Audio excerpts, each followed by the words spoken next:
All right. Hey, good morning, everybody. So we're back on the Hulk this morning. Get my hat straight. I don't want to go all jacked up. We got back from Florida. Actually, my wife went to Florida. I went to Colorado with veterans excursions. Utah, Colorado, did some rapids. Hung out with a bunch of hard-charging patriot knuckle draggers. And uncommon amongst the uncommon. Freaking amazing. Hey, almost fell. And so we're back at it again. Next day, had 1 day recovery from flight. I hate flying, but I did it anyway. Sucks. So we're out here knocking it out, and then we're going to be traveling again soon. But I want to say hey to y'all, and I hope you're out there training for the Veterans Victory Walk coming up November 10th, 06 in the morning. It's going to be amazing. A lot of patriots are going to be out there representing all the services. And it's a great time. But the veterans excursion I want to talk about for a second. Philip Crowley and Tyler Crowley, amazing people. Philip, a great American patriot, veteran, invited me to go along, and it was pretty amazing. Great peace and clarity I returned with to keep me out of jail, keep me from killing people, which is probably a good thing.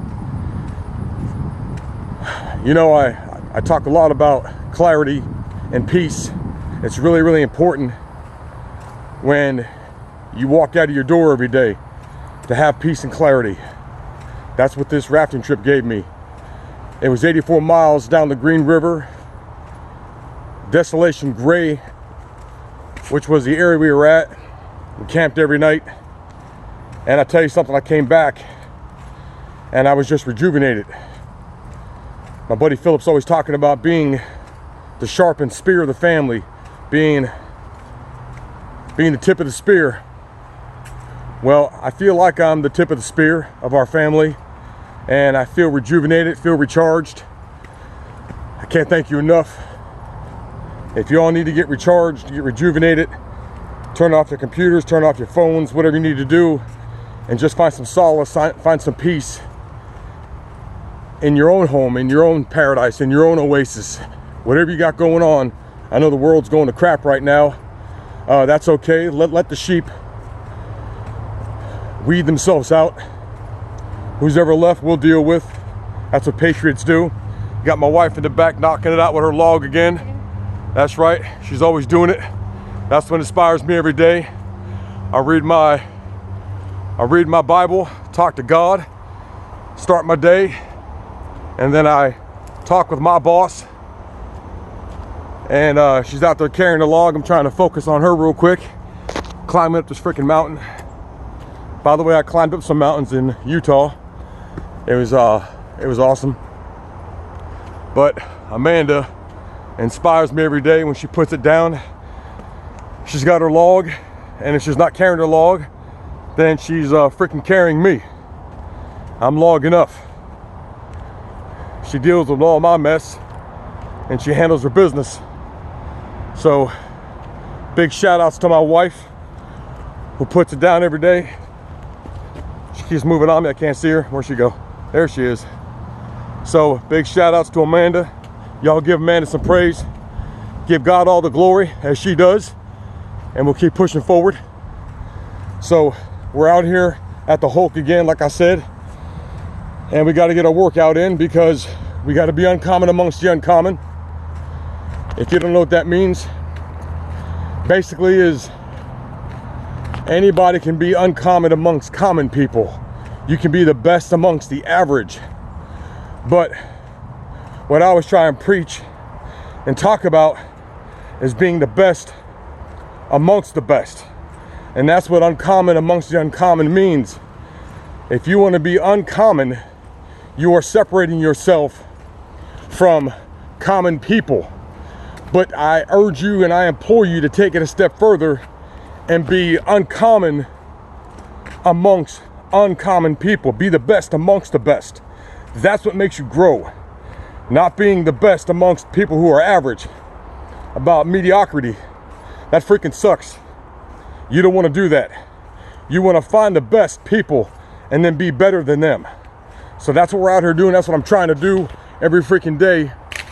about being best amongst the best. I was in Colorado and Utah, and I was surrounded by a plethora of uncommon men.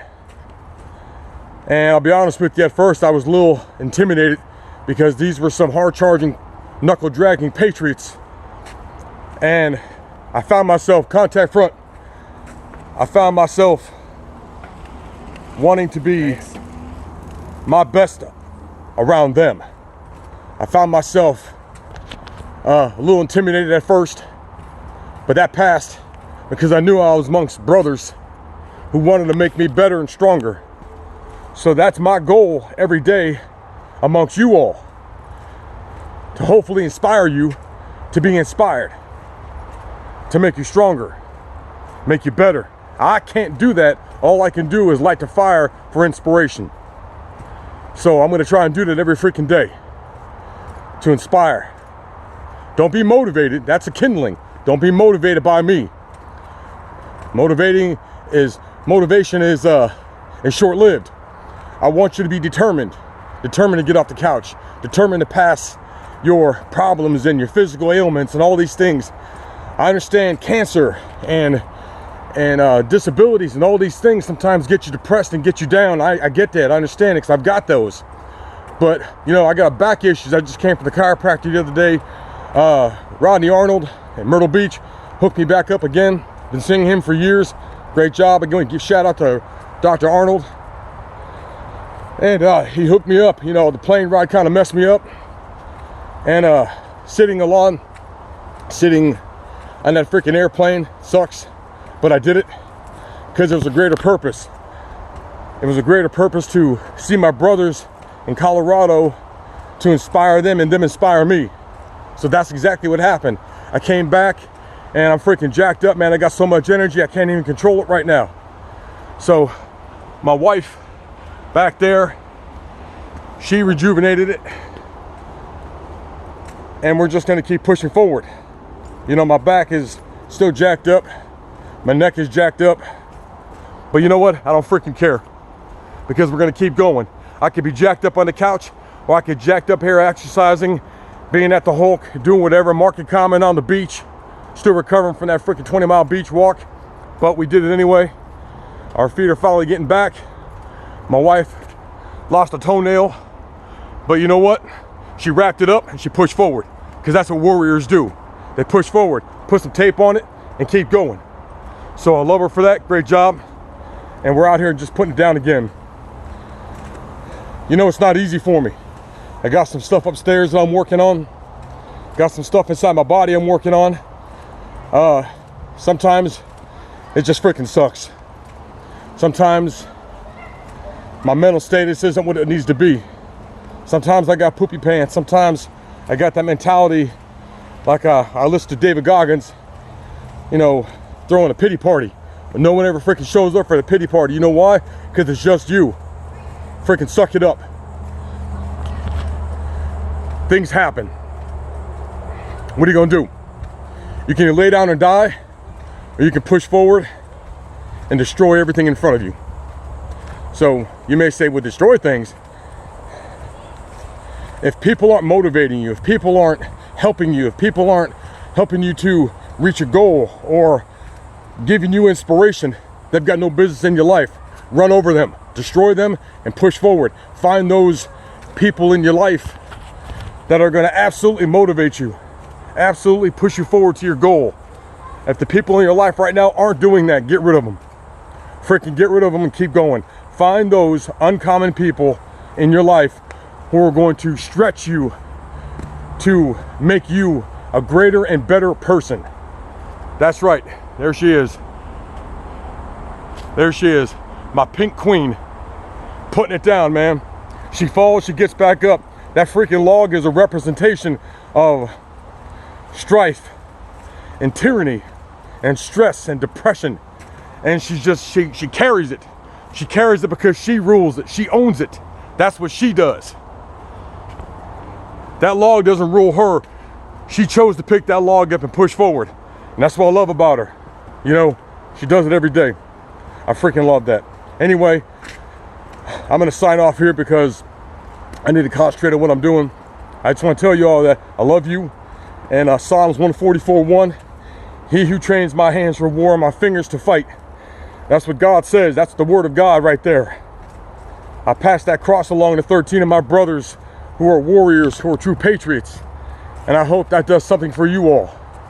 And if that doesn't work for you, then you can use this one. Psalm 46:10 is be still and know I am God. Be still is let God take the reins. Let God carry you. You still got to listen to God. Still got to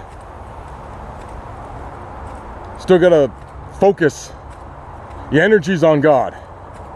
Sometimes I have an issue with that. Sometimes I have a problem with being still. True warriors have a problem with being still, which is why I fall back to Psalm 144:1 and keep pushing forward with that verse. There's another one, Isaiah 6:9 is here I am, send me. That's an abbreviated contact front.